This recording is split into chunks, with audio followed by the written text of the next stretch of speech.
Well, greetings friends and welcome back. Now obviously you can get stands for a HOTAS, you can get stands for a wheel. But what if you have both, and what if you want to stick both on a stand? Well, you could either get a giant house to store them all in, or you could get this thing.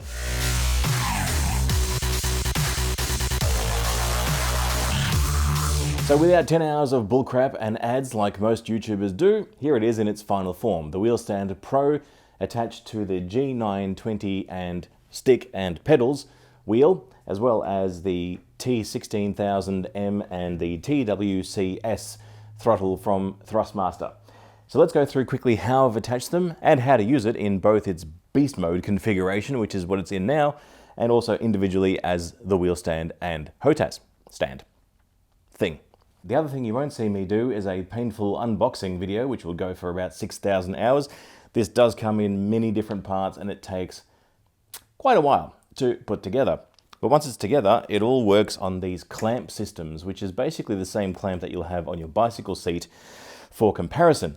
Aside from the fact that the poles are actually much wider than the bicycle seat, which obviously means greater surface area for these clamps to grip onto. Now to show you how easy it is to strip this thing down, let's say you had it like this in beast mode and you wanted to go and play Elite Dangerous or a flight sim. Okay, there we are, and done. If the height wasn't adjusted correctly for you, okay, no problems. There's that one, and now you're done. Now obviously if you have flight pedals, then you'll have to decide how you're going to do that, because you can't have both pedals on here at the same time. And I must say, probably the worst part about this whole contraption was the attachment of the pedals themselves. They come with a single bar that you're supposed to put in underneath and screw together. There's just no way it can possibly work. So I've done it a different way, which I'll show you when I show you the underside. And in fact, you don't have to go as far as taking the thing off. All you need to do really is just undo it, push it down, and then undo the second clamp and drop the thing down if you like. So that gets it out of the way, and then you can obviously sit in there in your HOTAS configuration. I'll show you in a second how this works, but it doesn't actually get in the way at all. So now let's think about it the other way. You've just finished a significant flight session using your HOTAS setup, and now you want to do some driving. Okay, no worries. So you just loosen this, and then, oh, actually that's in the way. Never mind, simple enough. Loosen that, loosen this, put it down, secure it back in place. Same on the other side. There you are, HOTAS still attached, and you have an unobstructed use of your steering wheel. Easy. Now in terms of the tilt adjustment, it's also relatively simple, but it's a bit more excruciating than the other ones. Instead of the bicycle system, you have an Allen key on one side and a wrench on the other. So you do have to actually have those two things on you in order to change the tilt angle of the whole platform. But they do give you those tools in the kit, so you still actually have those. The reason you need to check the compatibility list is because of the screw mount. This is the side with my stick, and you can see that you only attach them by 2 screws. So really, this is why you need to check the compatibility list to make sure that your kit will actually work. Likewise, the G920 also attaches just by a couple of screws. So again, you just need to make sure that whatever wheel you're using uses the same screws so that it will actually work. There's also this mounting plate here, which comes out to the side, which is where your gear shifter goes. Now you can obviously mount that on either the left or the right side. That little plate is reversible to either side of the plate down here, meaning that if you wanted to have the shifter on the right or the left, you can easily do that. But obviously you can't change that really on the fly, which is why I've attached it to the wheel, so that my wheel setup is kind of always on the left. If you wanted to, of course, you could actually attach the gear shift to one of these panels, and then you can adjust that to wherever you want it to be. But this seems to work for my purposes anyway. Same deal on the other side for the throttle. Obviously, there is the locking nut for that. And with the throttles and stick, you can see I've just wrapped the cords around the controller itself while I'm not using it, which is something that you may have to do because, as you see the spaghetti in the background there, the cable management on this thing is non-existent. Now to the pedals. So as I say, it did come with a single bracket to hold the pedals on, but it just does not work in any way, shape or form, and not for these pedals anyway. But it does come with these two sort of nearly L-shaped brackets, which are designed to hold a keyboard. So as you see, I've basically screwed one into each of the top and bottom mounts of the foot pedals, and that actually holds them extremely steadily. There's no way that they're going to move. And obviously, if you had rider pedals that you wanted to put there instead, then you would just need to know that you'd have to undo those 2 screws, which is not a monumental task by any stretch of the imagination, to change from driving pedals to rudder pedals. And here's that close-up view of the clamping system. So this is the one on the throttle side. So you can see basically just by pulling that, you loosen the entire thing. If you wanted to make the whole thing tighter, there is a tightening screw on the other end. And then just levering that back into place means the whole thing is locked, and I'm shaking it pretty vigorously and it's absolutely not going anywhere. Equally, if you wanted to take the whole thing off, just undo that and pull the whole side off. And those same locking lugs are located on the columns, which is why it was so easy for me to adjust the height of any of these controllers on the fly, which is very, very handy. Now, the other great advantage of this is that it doesn't come with a seat. Yes, you heard me correctly. So the point is that you're probably watching this from the most comfortable chair in your house, possibly a many $1,000 gaming chair. And that means that that gaming chair will fit this system. So this is my gaming chair, for example, let's say. So you can simply just move yourself in. Let's say you're driving, move this into your favorite position, and you're right to go. Perfect. Equally, if you wanted to change it to a HOTAS setup, again, very simply, tilt this down, raise that up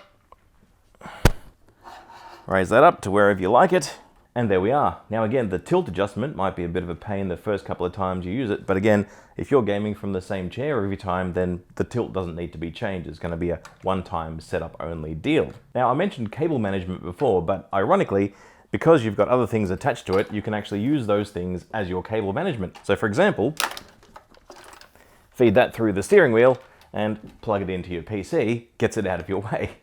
Very ghetto, but I'm into those sort of solutions. But let's say, for example, that you don't want to play Elite Dangerous and you don't want to fly a plane with this exact joystick HOTAS configuration. Well, normally on a fixed rig, you'd be stuffed. But with this thing, you simply undo this, whack it in the middle, and now you're in a fighter jet. Done.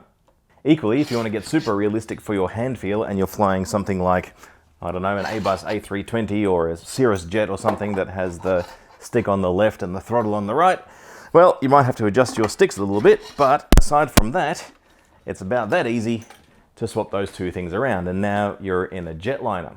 Now, just like anything on our fair planet, it isn't all peaches and cream, and there are a couple of disadvantages to this. One being that you can't adjust the width of this setup. Now, having said that, for Elite Dangerous, it is pretty much bang on for where your hands are if you're looking at it in VR like I am, or even in pancake version, your hands are there and they feel really comfortable, especially if you've got side adjusting hand rests. You can get yourself set up really nicely for a very long bit of flying. But be aware that you cannot adjust the widths. The second disadvantage from a flying game's perspective is obviously the pedals that I've addressed already, so you need to consider whether you have a pedal setup or not. With my HOTAS, I actually have a rudder over here and the stick has a rudder itself, so I never miss it. But if you're desperate to have a yoke kind of setup, then yeah, you're going to have to consider that before you flash out on this if you're going to want to have steering wheel as well. But of course, then again, you could take your yoke, imagine this is a yoke, stick it there in the middle, probably further away from yourself. And then if you had a power management panel or anything like that, you can stick that here on the side, and then you still have another panel to do whatever else you have with. Obviously, you'd be using the one that I'm currently using for the steering wheel. Now, I play racing and flying games about 50-50, so I need to have both things accessible at all times. But let's say, for example, you're more of a racer, then instead of having the stick here, let's say you're an American racer, for example, and let's say for the sake of argument, this is your gear shift, you could then mount your gear shift separately to your wheel, and then obviously use that as you're driving along to shift gears. So you could have it on either whichever side you wanted, using this mounted plate that actually comes with it, or use one of these larger plates to position it next to you on either side you like. And then if you did that, you can use this plate swapping system that I've just shown you a million times to change the gear shift from being on the right to being on the left very, very quickly. Now, probably the greatest disadvantage of this thing is that even though it doesn't have a seat, the footprint is still relatively large, and I'll stick the measurements up on screen as we speak. But the other point is that it is preposterously heavy. That is, with everything attached, the whole thing is a bit of a pig. And that's both to move around, although it has these rubber feet, it doesn't actually have wheels or anything, so you just have to kind of drag it around, or, you know, try to lift it. But it is a bit of a beast, so you have to have your Wheaties that morning if you want to move this thing around. The other advantage from the racing standpoint is if you're not in your favorite gaming chair, you can sit in whatever chair you want to race in, And because of the tilt adjustment and also the height adjustment, you can make sure that the wheel adjusts to however you want to race it or whatever sort of car you're in. Especially if you're looking at it in VR, you can actually align the steering wheel exactly to where your hands are in the headset, whether they're up high or down low, which is pretty rad. It also means you can sit on pretty much anything to race with, and you can obviously get as creative as you want. Now let's take a moment to talk about stability. Now this thing is remarkably stable, and even though it does move, as you can see, I'm on a carpeted floor and the carpet here is really, really thick. So this will be much more than it will probably move at your place. And especially if you have a force feedback steering wheel like this one, it obviously will move with the wheels fighting you or with the various different things that the wheel does. Now I thought that would actually be a disadvantage, but it is the opposite. You see, the point is that the force feedback wheel is trying to give you all the information that you've got from the car, which means that normally you'd be getting thrown sideways or your seat would be going up and down when you go over ripple strips or whatever, but you can't do that with just a wheel force feedback. So this thing moving, in a way, I don't want to overstate this, but in a way I think probably actually helps a little bit, because it moving around a bit kind of makes you feel like you're the one who's moving around, especially in VR where every other sense is removed. Having said that, I don't actually feel this thing wobbling in VR at all, nor in Pancake, and you can't really see it happening either. And the wheel stand is such that it doesn't actually move even that much. Again, on a hard floor, you pretty much have no movements at all. So if you're at all worried about that from seeing it moving on any of the other reviews, don't be. It is as steady as a rock, and you cannot feel the difference in the middle of a race. And if anything, if your subconscious perceives a tiny little bit of wobble, it will probably even just help to give you the sense that you're actually in this car flying around the corner or over the ripple strips or what have you. And with the arms on, you now have two distinct advantages. Firstly, the thing will not tilt from side to side, which means that any little movement is actually reduced. And secondly, you have a handy cable management system via your stick or your throttle to go towards your computer so it doesn't get in the way of your feet. And one final word about storage, because it is a pig to store and it is really heavy to move around. Don't forget that obviously you can move everything, remove everything off the stand and then just store it all separately, stand that up in your closet somewhere. There's plenty of different ways that you can actually store this thing out of the way if you don't have a large space to store them in. Now, this thing isn't cheap by any stretch of the imagination. I think the Australian version, so to get it over here from Poland, finished with these two sides and the whole thing and postage, was about $607. I think in the US it costs about $350. Obviously it's manufactured in Poland, so you have to take into account postage and handling from Poland yourselves. But ultimately it arrived in about a week. So I was ready to go after a short evening, I guess, of putting all this stuff together. And to reiterate, I bought this with my own money. I'm under no obligation to review this positively. I do think that it is a good piece of kit, compact, as well as having a solution for both racing and flying, which is something that pretty much no other system offers. So that'll do for me. I hope you enjoyed that one. Please like it. If you liked this video, subscribe to see more from me. And if you have any questions or comments, chuck them in the comments below. Thank you very much for watching, and I'll see you out on the track or out in the black. See you guys.